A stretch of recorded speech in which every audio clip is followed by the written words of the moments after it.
Yeah, man, Josh. I pretty much know how you feel about the situation, but I'm gonna get you to talk about it a little bit more, man. Mike Vrabel, dude. I mean, are they going? I'm gonna ask you two questions. One, are they gonna step to him after this year and ask him to make changes within that coaching staff? And two, what's going to happen if he doesn't make those changes? If he does not, I am waiting that phone call from New England, wherever the area code is. I'm waiting for that phone call to ring, and I know we are not going to flat out get two top 10 picks with the Patriots because they're going to have a top 10 pick ultimately. Realistically, in a trade for Mike Vrabel because the Patriots so badly want him, and Robert Kraft was having a love fest with Vrabel during our bye week, during the Hall of Fame celebrations in New England. Oh, by the way, how happy was Vrabel during all that? And then he comes back versus the Falcons, and he's like, Yeah. I'm not happy being here. All right. Take this for So, granted. yeah. It's not like this everywhere. Yeah. So, realistically, if the Patriots have a higher draft pick than we do, that's going to be one of the things that's going to be a realistic thing where we swap first-round picks, and then we get a second or third and both of them, and then a first next year for Mike Vrabel.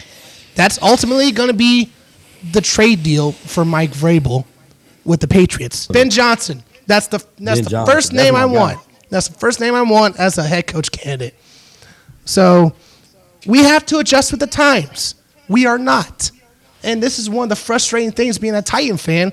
And I was talking to it with a couple of my buddies yesterday who were checking in on me.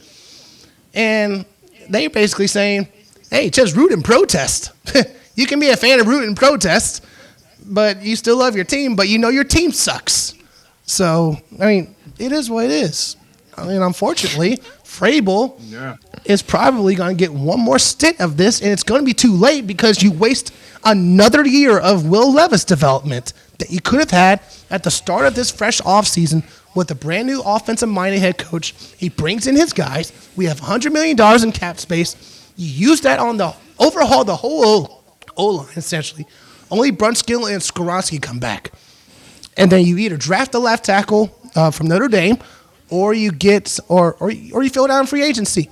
But you have a great opportunity for years of offensive dominance if you have an offensive-minded head coach coming in that can take our offense to places that will be franchise best for us, but it's commonplace in the NFL. It's commonplace. It will be franchise record-setting for us, but it's commonplace in the NFL if we can do on offense what everyone else can do. If that's the decision, I'm all for it.